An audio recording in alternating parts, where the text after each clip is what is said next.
400 വർഷത്തിലേറെ പഴക്കമുണ്ട് താത്തൂർ ശുഹദ എന്നറിയപ്പെടുന്ന 22 മഹാന്മാരുടെ ചരിത്രത്തിന്. 4 പതിറ്റാണ്ട് മുമ്പ് ഒരു മുഹറം മാസത്തിലായിരുന്നു ഈ പ്രദേശത്ത് 22 പേർ ഷഹീദാവുന്നത്.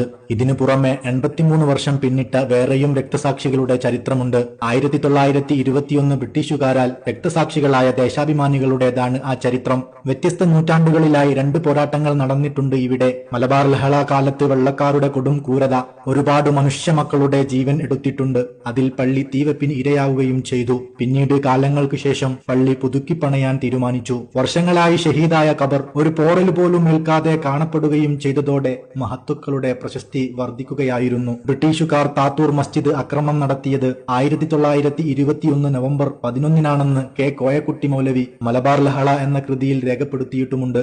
മഹാനായ CM വലിയുള്ള ജീവിതകാലത്ത് താത്തൂർ മഖാം സിയാറത്ത് ചെയ്യാറുണ്ടായിരുന്നു എന്ന് പഴമക്കാർ പറയുന്നതും കേട്ടിട്ടുണ്ട്.